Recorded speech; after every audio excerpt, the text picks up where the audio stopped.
si paling perdana.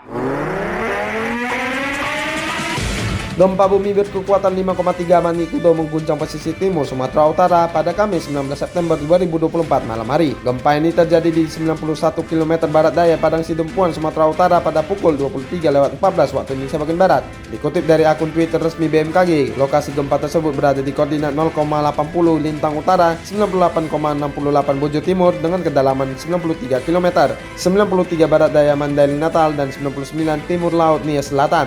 Pihak BMKG menyebutkan hingga saat ini belum ada indikasi potensi tsunami.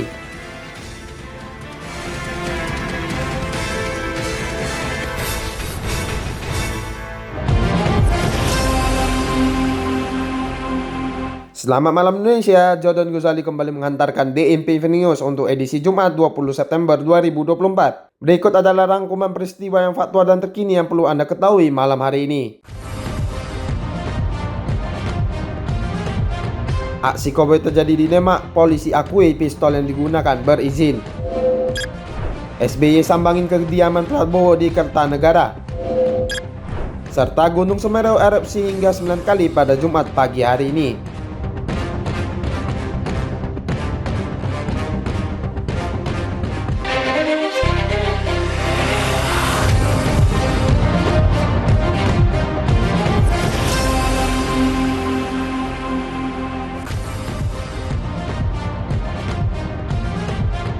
Sunarwan, seorang pria berusia 60 tahun yang menjabat sebagai komisaris swasta, terlibat dalam insiden penembakan di Jalan Pantura Demak pada Kamis 19 September.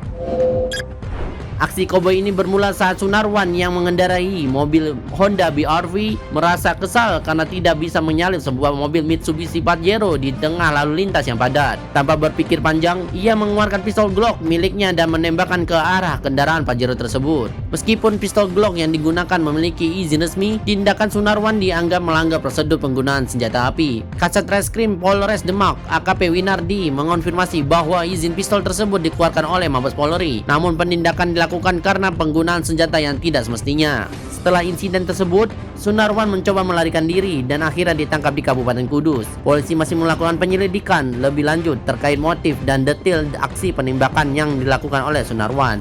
Teguh Fadila melaporkan. Presiden ke-6 Republik Indonesia Susilo Bambang Yudhoyono atau SBY diketahui menyambangi kediaman Presiden terpilih Prabowo Subianto pada Kamis 19 September 2024 siang hari.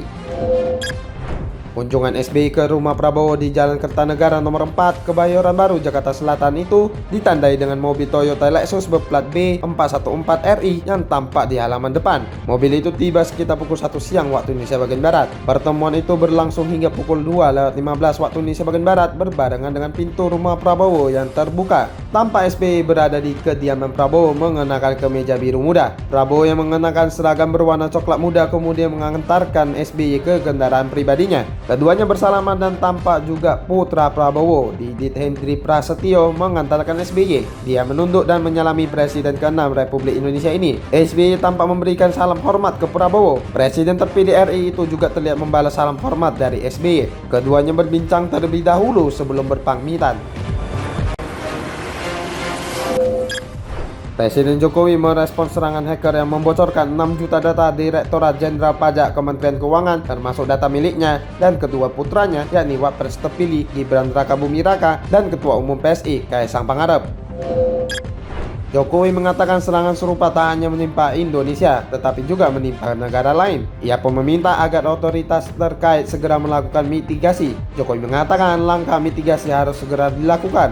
Diberitakan sebelumnya terjadi kebocoran data Direktorat Jenderal Pajak Kementerian Keuangan. Setidaknya ada 6 juta data nomor pokok wajib pajak yang diduga dibocorkan dan dijual di Bridge Forum. Dari jutaan data itu, beberapa diantaranya milik Jokowi serta kedua putranya Gibran dan Kaisang. Dugaan terjadinya kebocoran data ini awalnya disampaikan pendiri Ethical Hacker Indonesia, Teguh Aprianto, dalam unggahan di Twitternya pada Rabu 18 September 2024. Dua caleg DPR terpilih menggugat Muhammad Iskandar atau Cak Imin, Ketua Umum Partai Kebangkitan Bangsa. Kedua caleg DPR terpilih tersebut diantaranya Ahmad Gufron Sidro atau Lora Gopong dan Israt Yusuf atau Gus Israt. Mereka berdua telah mendaftarkan gugatannya ke Pengadilan Negeri Jakarta Pusat pada Selasa 17 September 2024. Mereka menuduh Cak Imin telah bertindak semena-mena dalam proses pemecatan dan penggantian posisi mereka. Taufik menyatakan perkara ini bakal disidangkan pada Rabu dan Kamis pekan depan. Taufik juga meminta KPU RI tetap melantik mereka sebagai caleg DPR terpilih dari PKB, meskipun Muhammad Iskandar meminta untuk menggantikan mereka. Diberitakan sebelumnya, PKB secara resmi mencabut keanggotaan Ahmad Gufron Sidrok dan Israt Yusuf. Mereka sempat mendatangi Dewan Pimpinan Pusat PKB untuk meminta kejelasan terkait hal tersebut. Namun tidak ada satupun pengurus yang bersedia memberikan penjelasan mengenai keputusan tersebut. Sementara itu, Ketua Bawaslu RI Rahmat Bagja mengatakan pembatalan atau penarikan calon legislatif terpilih termasuk DPR harus sesuai dengan undang-undang yang berlaku. Dalam hal penarikan caleg terpilih khususnya di DPR, setidaknya terdapat 4 kriteria yang berlaku. Pertama, caleg tersebut meninggal dunia. Kedua, caleg diputus oleh pengadilan karena tidak pidana. Ketiga, caleg mengundurkan diri. Dan keempat, caleg diberhentikan.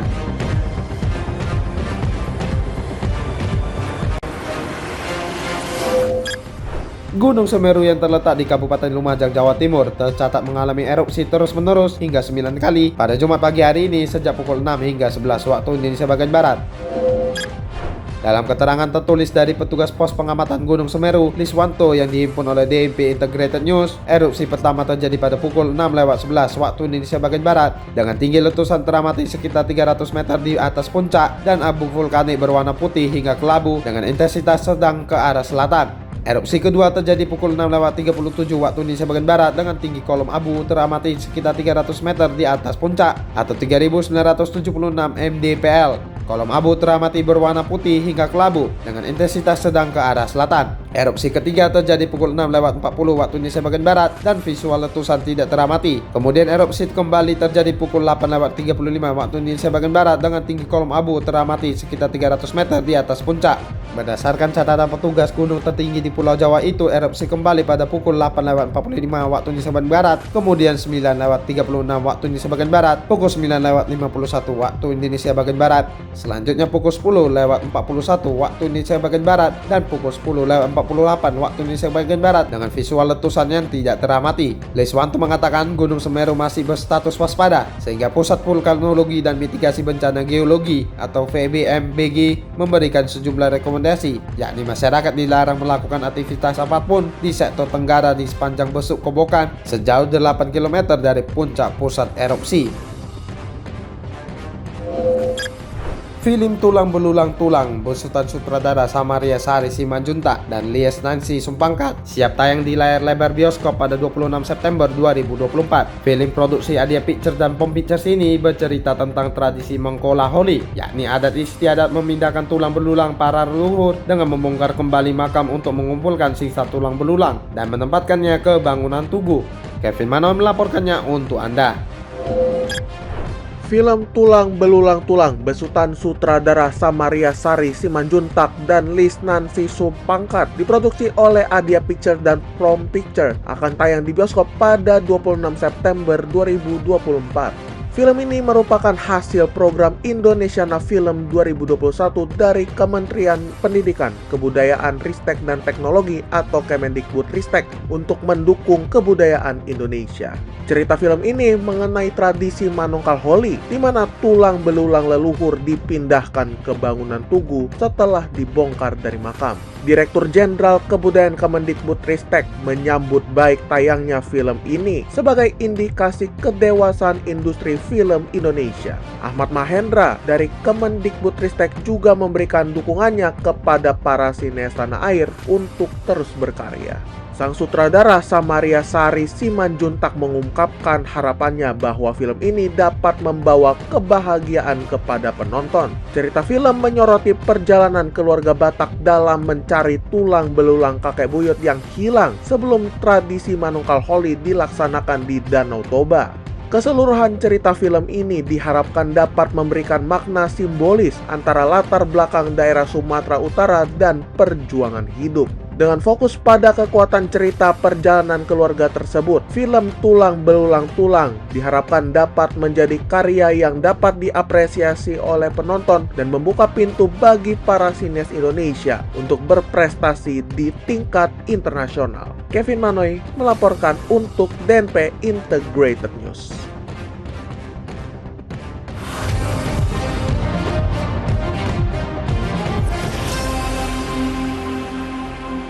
Terima kasih sahabat DMP, Anda masih mendengarkan DMP Event News, produksi DMP Integrated Media Network. Setelah menunggu selama 20 tahun, bulu tangkis Aceh akhirnya kembali meraih medali di PON 21 2024. Kemenangan ini dipersembahkan oleh pasangan ganda putri Mutia Dita Ainul Baroro dan Rista Berlian Maharani yang berhasil merebut medali perunggu. Mereka mengalahkan tim unggulan dari Jawa Timur dengan skor 21-15, 21-14 dalam pertandingan yang digelar di gedung PBSI di Sporasu, Sumatera Utara pada Kamis 19 September 2024. Pelatih bulu tangkis Aceh, Fadlul Hadi, merasa bangga karena ini adalah pertama kalinya Aceh naik podium di cabang bulu tangkis dalam sejarah PON. Hasil ini menjadi catatan sejarah penting mengingat Aceh terakhir kali meraih medali di PON Palembang 2004. Menurut Fadlul, prestasi ini merupakan batu loncatan untuk masa depan bulu tangkis Aceh agar lebih berprestasi. Fadlul juga menekankan pentingnya dukungan dari Ketua Umum PBSI Aceh, Safarudin, yang memotivasi tim selama persiapan PON. Dengan kerja keras dan dukungan penuh dari masyarakat Aceh, mereka akhirnya mampu memenuhi target meraih medali. Teguh Fadilah melaporkan.